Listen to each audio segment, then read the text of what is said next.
Assalamualaikum warahmatullahi wabarakatuh.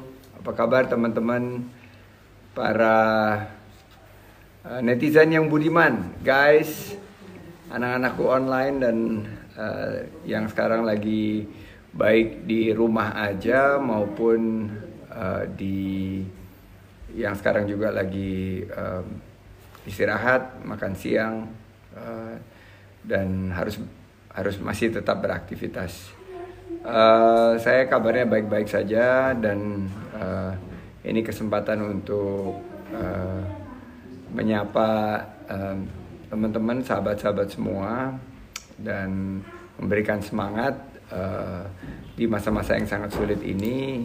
Ya tentunya kita ingin tetap menjaga silaturahim kita, tentunya menjaga kesehatan, mematuhi anjuran dan himbauan pemerintah untuk beraktivitas dari rumah. Sekarang sudah hampir 2 minggu saya beraktivitas dari rumah. Memang awalnya sempat flu waktu awalnya dua minggu lalu, tapi setelah sembuh sekaligus juga mengikuti anjuran pemerintah. Ini masa-masa yang masa-masa yang sulit. Tentunya kita perlu tetap bersatu walaupun berjarak, tapi tetap bersatu. Kita dukung langkah-langkah pencegahan dan pemulihan virus corona ini. Siapkan kemungkinan terburuk dan juga kita tetap semangat untuk memberikan sumbangsi yang terbaik tentunya bagi kontribusi bangsa dan negara. Nah ini banyak yang menyapa nih, mulai dari rekan-rekan di seluruh Nusantara ya maupun di luar. Dari Rumbai juga hadir. Thank you Aceh, Habagot. Dan teman-teman juga dari Sulbar. Ya dana menipis sama juga di sini, dana menipis, makanya kita luncurkan program OKOC Indonesia dan OKOC Peduli bersama dengan kolaborasi masyarakat. Kita kemarin memberikan bantuan kepada tulang punggung keluarga yang terkena coronavirus ini. Dan ya kita juga ingin membantu sebisa mungkin ya, karena keadaan juga sulit, penghasilan pasti akan terganggu bagi keluarga maupun pasien yang dalam pengawasan. Oke, gimana nih bro, kita ngaturnya ini langsung Q&A. Oke, Q&A-nya kita buka sekarang. Dari Musirawas Utara saya ingin menyapa juga, dari Kalimantan, Sulawesi Barat tadi, Mamuju dan rekan-rekan di Bali, Nusa Tenggara, tentunya seluruh masyarakat di Pulau Jawa, di Indonesia Timur juga, Papua, tadi sudah check in, ada juga dari teman-teman dari Bandung, kumaha juragan, sehat. Dari Jawa Tengah tadi juga matur nuwun nggih udah gabung. Dari Palu juga, Sulawesi Tengah,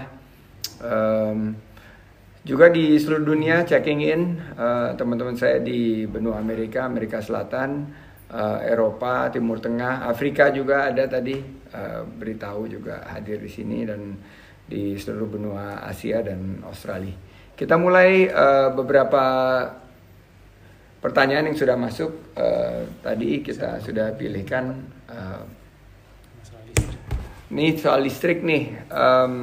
Untuk pembayaran listrik menengah ke bawah digratiskan, saya sangat setuju, khususnya untuk yang 450 sampai 900 sudah digratiskan aja selama 3 bulan, dan mereka juga yang ada di kita sebut sebagai bottom 40% ya, atau yang ada di kelas menengah ke bawah, ada di bottom of the pyramid. Ini kalau piramid kita ini yang ada di bawah, kelompok masyarakat yang masih mayoritas di bawah ini, saya mendukung adanya langsung bantuan langsung, baik dalam bentuk tunai maupun dalam bentuk barang, tepat sasaran, tepat manfaat, by name, by address, karena sudah ada bantuan langsung yang dilakukan oleh pemerintah melalui juga basis data yang terpadu.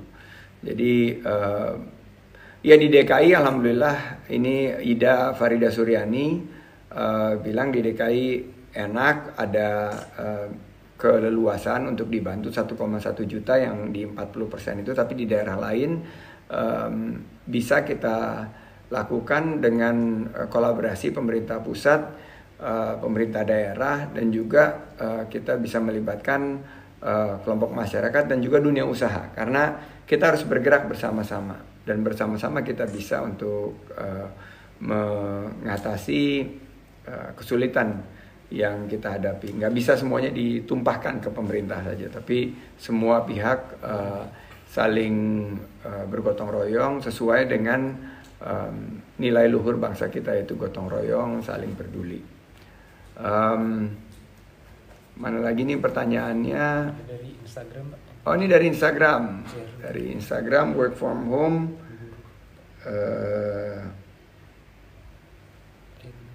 Buruh gimana? Oh, tentang buruh ya. Buruh yang perusahaannya menerapkan work from home dan tidak mendapatkan pekerjaan harian, saya mendukung pemerintah untuk memberikan subsidi 80% daripada nilai pendapatan harian mereka. Dan itu sudah dilakukan negara-negara lain, dan kita alihkan anggaran-anggaran yang selama ini digunakan untuk perjalanan pejabat, baik itu pejabat pemerintah maupun legislatif, kita alihkan ke bantuan langsung kepada masyarakat. Yang penting daya beli dan konsumsi masyarakat ini tetap terjaga, dan malah untuk para pengemudi ojek online maupun transportasi online lainnya bisa bekerja sama dengan pemerintah untuk mengantar bahan-bahan sembako, karena di Jakarta saja pasar sudah mulai banyak yang tutup dan yang berdagang sangat sedikit sekali.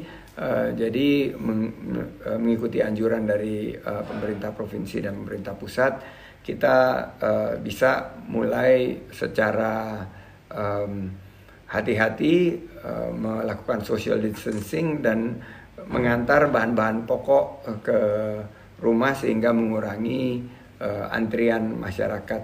Nah, pagi ini juga ada gambar viral ya, gambar viral yang disebarkan di medsos tentang bagaimana penuhnya kereta api listrik KRL. Nah, ini tentunya butuh juga dukungan daripada para tentunya pemilik usaha yang bisa mulai menschedulkan satu pendekatan di mana sebagian daripada karyawan bisa dirumahkan dulu, tapi tentunya di sini step dari pemerintah yang memberikan insentif kepada para perusahaan yang menerapkan itu harus mulai berjalan. Jadi ya ini masa-masa yang sulit, perlu adjustment, ada masa transisi. Saya yakin selama kita memberikan informasi ini secara transparan, saya yakin kita bisa mampu melalui masa sulit dan pandemi virus corona ini.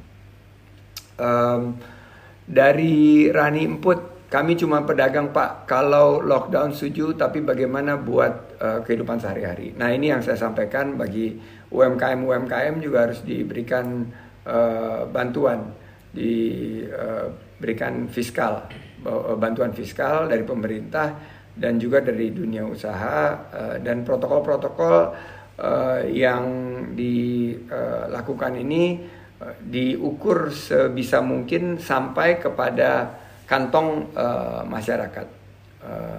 Ini ada juga dari Lampung, minta arahan untuk UKM. Nah, UKM pada saat ini tentunya kita melihat yang terpenting adalah arus kas kita. Yang terpenting adalah bagaimana kita menjaga jangan sampai kita menghadapi kesulitan berkaitan dengan cash flow yang dimiliki perusahaan. Jadi kewajiban-kewajiban kepada perbankan sudah diberikan penundaan oleh OJK. Kita bisa juga untuk pengeluaran-pengeluaran yang belum terlalu perlu bisa dikurangi sementara, dan sebisa mungkin kita menggunakan teknologi. Ini dari Ibu Nur, suaminya kerja di Sansap di NTB, masih aktif. Nah ini juga karena Bapak nggak bisa work from home ya Bu ya, jadi ini butuh juga satu pengertian dan fleksibilitas dari teman-teman di kepolisian untuk mulai mengatur agar ibu-ibu yang di rumah juga nggak khawatir bahwa bapaknya masih harus bekerja, dan harus dipersiapkan APD-nya, alat pelindung diri yang cukup, karena kita juga yang ada di garda terdepan adalah para aparat, selain daripada teman-teman yang menjadi tenaga kesehatan medis, juga para aparat yang menjaga lingkungan lalu lintas itu juga harus diberikan APD, dan harus dipastikan jangan sampai mereka yang bekerja di garda terdepan itu kekurangan APD. Ini juga menjadi salah satu fokus dari pemerintah.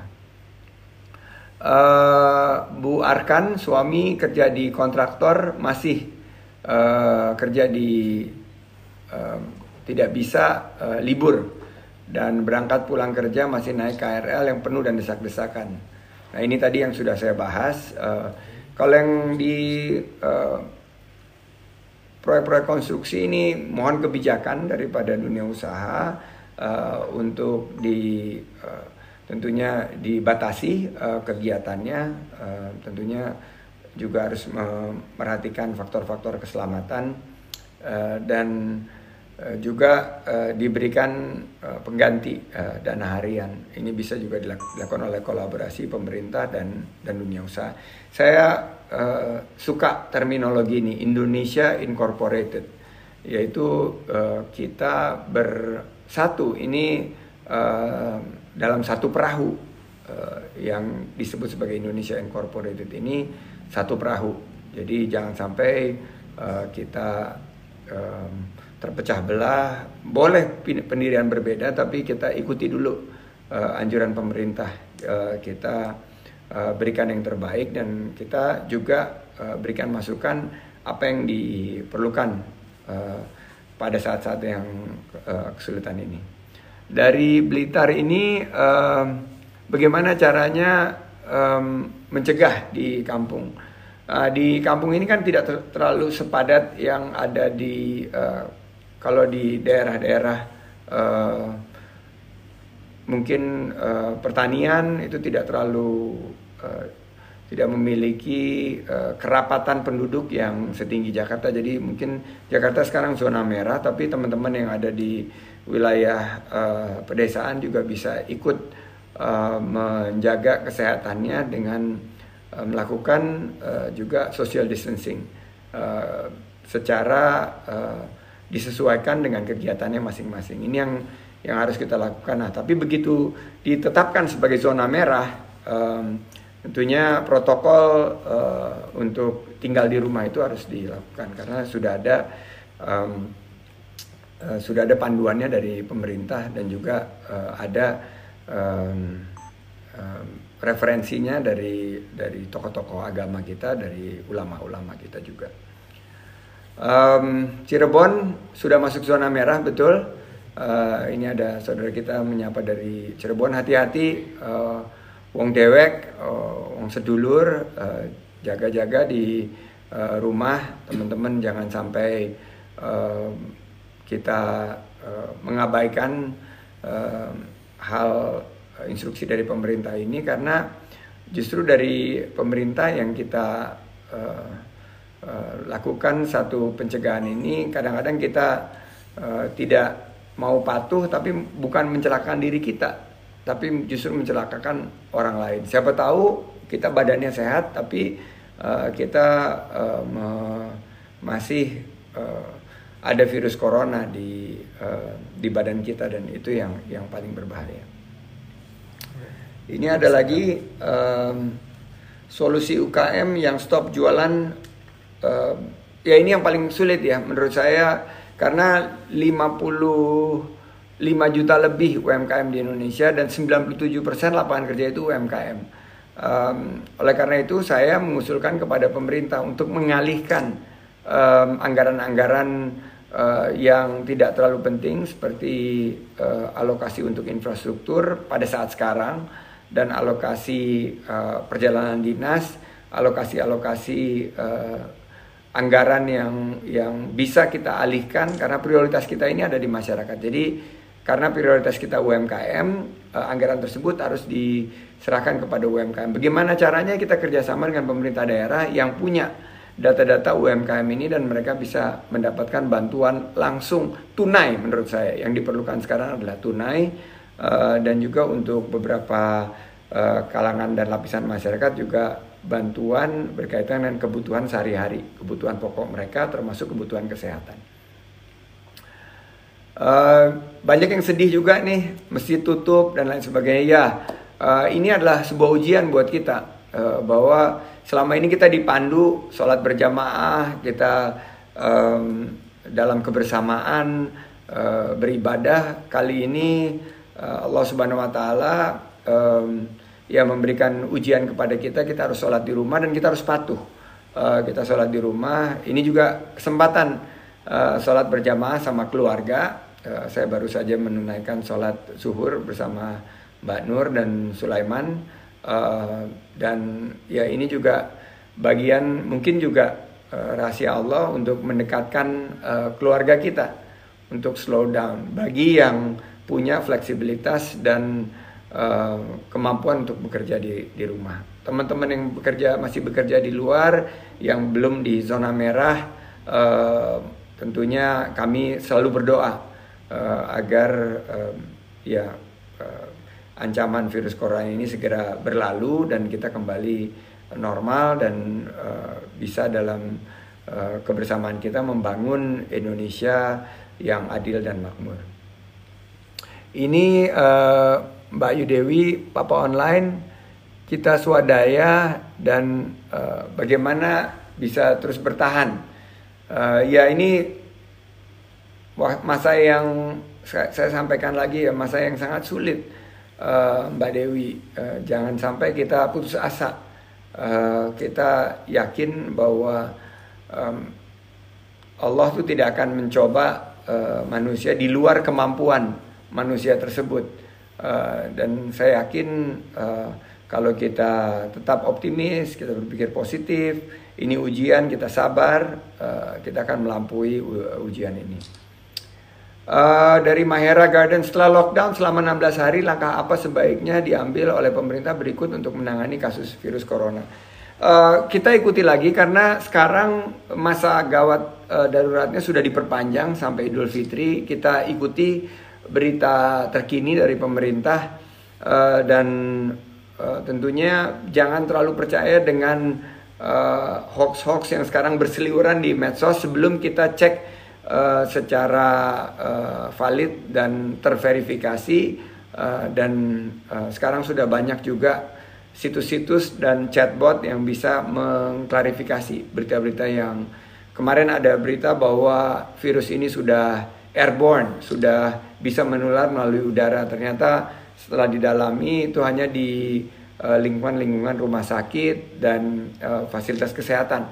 Sementara kalau kita di luar kebetulan lagi berolahraga atau berjemur, ini tidak menimbulkan ancaman, paling tidak sesuai dengan klarifikasi yang saya dapatkan.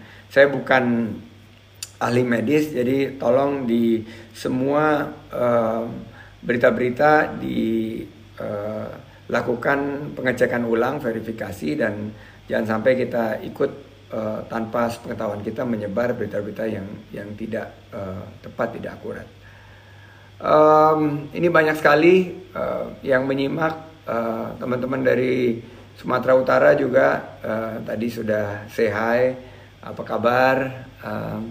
Wacana lockdown, pedagang dan lain sebagainya ini adalah satu keadaan yang tadi saya sudah sampaikan, rata-rata banyak yang menyampaikan yang sama, karena kalau kita di zona merah, yang harus kita lakukan adalah penyelamatan manusianya, kesehatannya, dan penyelamatan jiwa manusia. Dan untuk UMKM yang harus berjualan berdagang, mohon menyesuaikan, dan pemerintah harus segera mengambil langkah yang strategis untuk menyelamatkan sektor UMKM kita. Baik, kelihatannya pertanyaannya sudah selesai.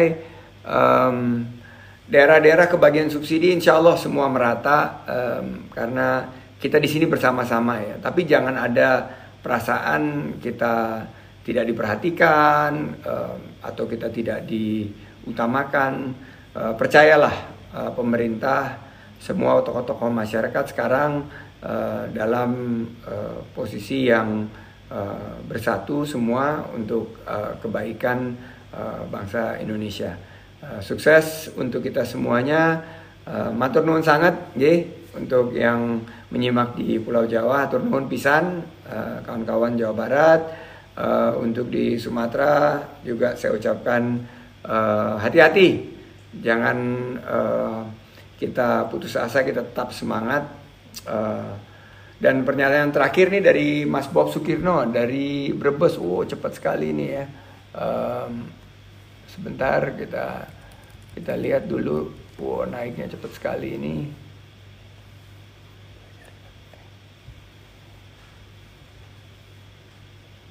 Ya, Mas Bob Sukirno,